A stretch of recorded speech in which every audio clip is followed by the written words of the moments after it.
Undeclared wars are commonplace. Tragically, our government engages in preemptive war, otherwise known as aggression, with no complaints from the American people.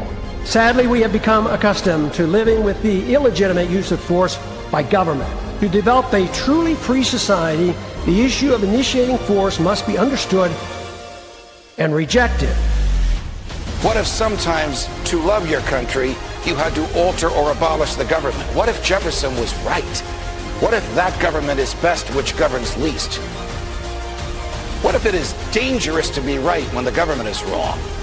What if it is better to perish fighting for freedom than to live as a slave?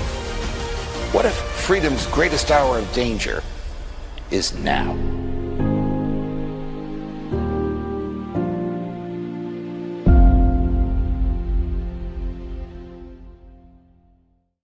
Hi, everyone. Judge Andrew Napolitano here for Judging Freedom. Today is Friday, March 6th, 2026. Larry Johnson joins us now. Larry, thank you for the double duty. We, of course, will be seeing you again at the end of the day with our colleagues Ray McGovern and John Kiriakou for the Intelligence Community Roundtable. But there were so many events in the past 24 hours that I wanted to prevail on your understanding and ability to explain the military significance of it. So before we get to the warheads that the Iranians have been delivering to Israel, is Hezbollah back attacking the IDF in Lebanon and northern Israel? I thought Hezbollah had been wiped out. Yeah, that's what we were told. You know, those exploding cell phones supposedly took care of that threat. No, they're back. In fact, they were abiding by the ceasefire, but you know that's clearly been broken, violated by Israel. So now they are fighting now against the Israeli military. You know, they're not launching indiscriminate rockets into civilian areas. They are targeting Israeli military sites, and Israel. They never learn. They've tried repeatedly to invade southern Lebanon, take control of southern Lebanon, and have been beaten repeatedly over the years. And they've already suffered significant losses in their latest incursion. So, Hezbollah is now working. They are supporting the Iranian military effort. This is a full-blown war. This is not just an isolated incident. Was President Trump being truthful when he claimed yesterday that Iran called and wants a deal? No. Iran has made it clear they're not looking for a negotiated settlement out of this because the United States cannot be trusted.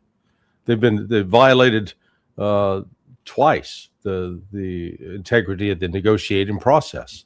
Last June, when the Israelis struck on June 13th, the Iranians were busy preparing for a meeting on Monday, June 16th, to discuss, going forward with negotiations to reassure the United States that, hey, we're not building a nuke.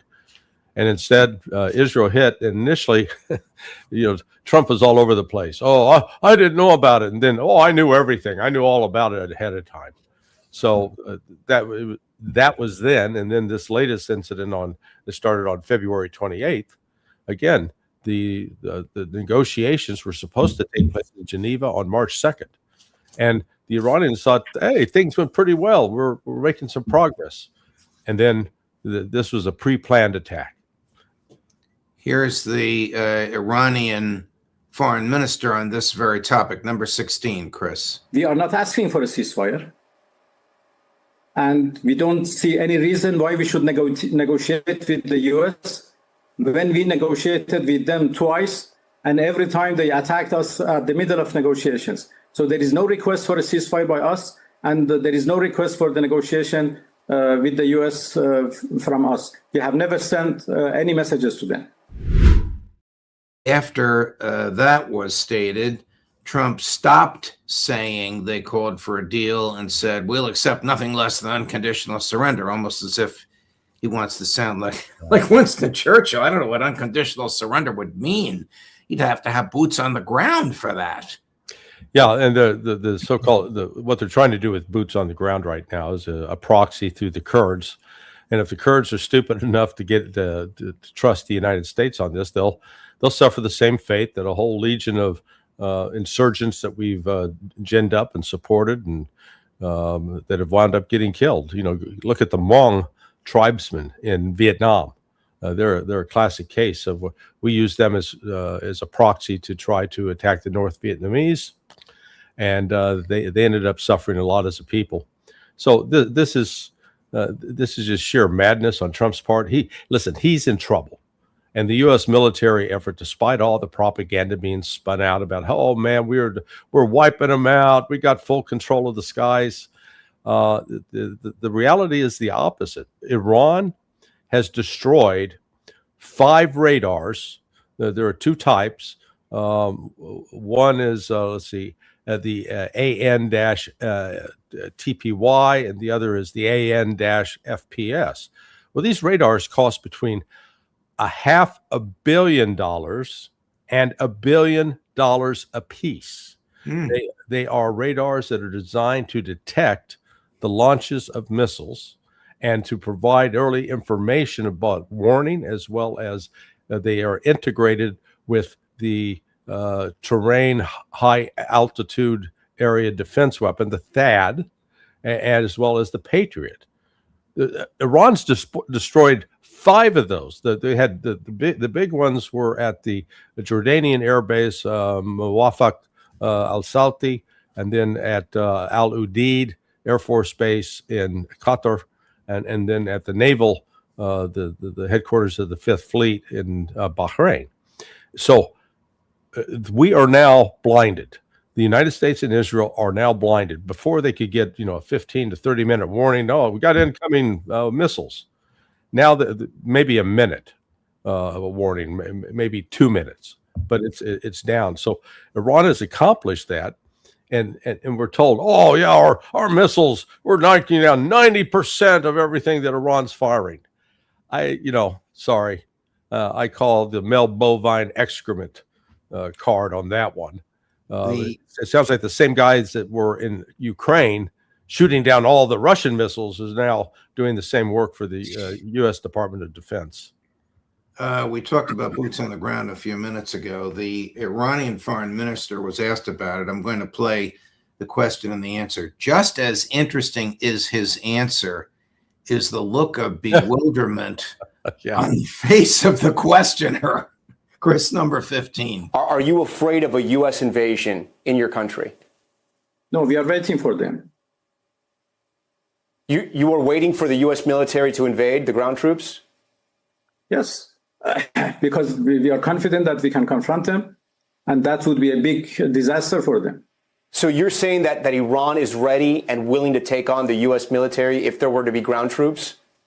Well, we were ready for this war even more than the previous war. So you can see, the quality of our missiles, how much they are upgraded after the last war, because we learned lots of lessons. And we are prepared for any other eventuality, even, a ground invasion. So our soldiers are prepared for any scenario. When I said that we are waiting for them, it didn't mean that we are waiting for continuation of the war. No, but we have prepared ourselves to confront with any scenario, with any eventuality, any possibility, and we know that we can handle that. Pentagon understand that? No, we underestimate it. I mean, these are Iranians. What are you talking about? These, they're almost subhuman. I mean, that's how we approach it. We forget that they fought a 9-year war, albeit 40 plus years ago, with Iraq. That was where we were backing Iraq. We provided Iraq with the precursors for chemical weapons that were used against the Iranians. And they lost at least 300,000 people, and it was more likely 500,000, but hundreds of thousands. Think about it this way, Judge. The Iranians in that one war, they lost more soldiers than we did in Korea, Vietnam, and all the other military adventures we've been involved with over the last 71 years. So Iran they know the reality of what they're looking at. We don't. we hardly ever suffer significant losses. We haven't suffered significant losses in any of our imperialist adventures over the last 70 years. You and Colonel Larry Wilkerson were on our friend Danny Haifong's show recently, and the two of you made a fascinating observation, and that is that the Americans do not understand the nature of this war. The United States, because of Trump's patience and desire to boast to MAGA and Mrs. Adelson, wants a quick in and out. The Iranians are patient and are in it for the long run. So what are the military ramifications of impatience versus long war, attack versus defense of the homeland? Well, we don't have the military base, the industrial base to sustain a war. We've deluded ourselves into that. We're finding that so right now, as of over the last 6 days, Iran has destroyed 40% of the total number of THAADs, air defense systems, in the U.S. inventory. We don't have that many. And when they're manufactured, you make maybe one or two maximum a year. So they've already knocked out some of our most sophisticated radar. Yeah, the planes, we've been through this so many times, and it's like nobody learns a thing. You recall during the whole shock and awe of our invasion of Iraq in 2003, and man, we're just knocking out those Iraqis right and left. And then it turned out that despite George W. Bush's claim of mission accomplished, an insurgency started up that we finally pulled out our military force. Same in Afghanistan. I was listening to this buffoon, Pete Hegseth, and he was talking about, we've got full dominance. We control the skies. Really? You know what? Israel controls the skies over Gaza. How's that working out for them? 2.5 years, they have failed to defeat Hamas. We controlled the skies over Iraq. Insurgency went on. We couldn't do a thing about it. We controlled the skies over Afghanistan. 20 years and billions of dollars. And we had to fly out, retreat, because we couldn't defeat the Taliban. So, there's no learning on our part going on. And if we think we're going to continue to just drop these bombs and that the Iranians are going to throw up their hands and cry and surrender, we're going to be in for a bad surprise.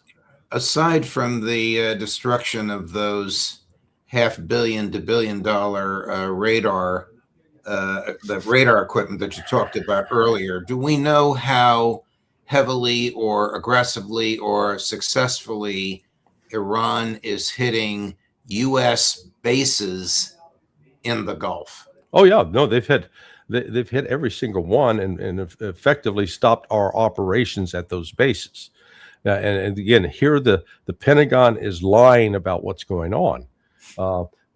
They say that our air defense is so great that we're shooting down 90% of what Iran is launching. Yet, as I mentioned with respect to those radars, there's a video out of a drone that took out one of them. Now the drone is a much easier target to take down with air defense. So there was a clear failure on that part. What Iran is doing is they are effectively driving the United States out of the Persian Gulf, and while the West is trying to portray that Iran is attacking its neighbors, no, Iran's attacks are focused on U.S. military infrastructure and intelligence targets, such as the CIA offices. So they've been effective at that, and it is showing up with our reduced operations on the ground there. Now, this is the control of the Strait of Hormuz by Iran is the really most significant military development, because that means our Fifth Fleet headquarters for the Navy was in Bahrain. Oh, you can't get there. our ships are no longer able to arrive there and be serviced, even though it's been largely destroyed. Wow. How about hitting Israel? Yesterday, last night, American East Coast time, we were receiving reports that Israel was sustaining a serious barrage of missile and drone attacks. Now, I know that the Israeli censors are infamous and infamously successful in blocking the truth from coming out. But do you know from sources how heavily Israel is being damaged by the Iranian counterattack? Well, I know from videos that have been and these are not AI videos that I've seen over the last 2 days. Now, if you listen to the Pentagon spokesman, they'll say, "Oh, wow, we have really decimated the Iranian missile capability. They're firing 80% fewer today." Well, maybe, but they forget that we saw the similar pattern during the 12-day war. What Iran does is it floods the zone up front with older missiles that are not their most modern, and as well as drones, and in part to saturate and deplete the air defense systems. And that appears to be what they've done effectively here, because they've launched I think it's Karamshir 4, this new missile, and it's a ballistic missile that detaches at about 3 miles above the target, out of the range of the Iron Dome and out of the range of the Patriot. It detaches and then releases clusters of munitions, of explosives, and there's no defense against that. So that is hitting and causing explosions across the city. I have spoken with our friend Stanislav Karpivnik. Stas, the Russians are able to see some things in social media that it's being blocked here in the West. They don't have to worry about Larry Ellison, a avowed Zionist, clamping down. And he said that Tel Aviv is getting the Gaza treatment. So there have been significant damage to installations and buildings across Tel Aviv. So this reduction right now is Iran taking its time, and are they running out of missiles? We've heard that refrain about Russia over 4 years. I suspect that Iran is in a much better position with missiles than we want to believe. Are the Russians, or how are the Russians helping Iran? But at a minimum, providing intelligence. We don't know what air defense systems are actually operating. Now, again, the Pentagon's making the claim that they've wiped them all out, that they've been suppressed completely. But we've had in the last 3 days 5 F-15 fighters shot down. We are seeing a number of drones shot down, and the drones, the Hermes and the MQ-9 Reaper, and they've got another one, I think it's called the Triton. They're being used to try to locate missile launchers and positions so that we can then hit them with a JDAM or a JASSM missile.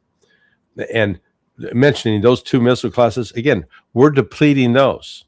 We fired a lot, and we don't have an unlimited supply. And it's not like Lockheed Martin or Raytheon or General Dynamics are sitting there with a plant that's going 24/7 and they're just cranking out one a day or one a week. No, not at all. So the United States is rapidly depleting a lot of its inventory of weapons, and there's a fight brewing between the commander of CENTCOM, the Central Command that has the responsibility for Iran, and the commander of what's now known as Indo-PACOM. It used to be PACOM, but Pacific Command, that they're in charge of China.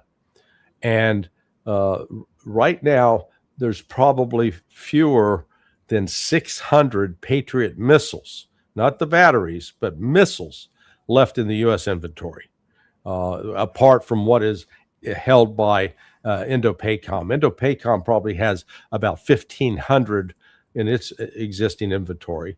And then they say, well, we're going to need that if we go to war with China. So, we've got this kind of infighting between the military commands. So it's not, despite Donald Trump's claim that we've got unlimited supplies. He's lying. Are you telling me that Secretary Hegseth and General Kane did not adequately plan for this? Yeah, well, they couldn't plan for this. I mean, even if they say, okay, we want to launch this attack, let's ramp up production. We can't ramp up production. Part of the problem is the Chinese restrictions on rare earth minerals is depriving us of being able to build certain systems. And you can see those cluster munitions right now. Chris is showing that on the screen. There's no defense for that. They are lying in terms of insisting that we've got unlimited supplies, which we do not, we've a lot of that has been depleted in the war with between Russia and Ukraine. Wow. What do those cluster warheads do when they hit the ground? Just cause massive explosions? Yes. Yeah, I'm not sure how much, how large the explosive head on them is.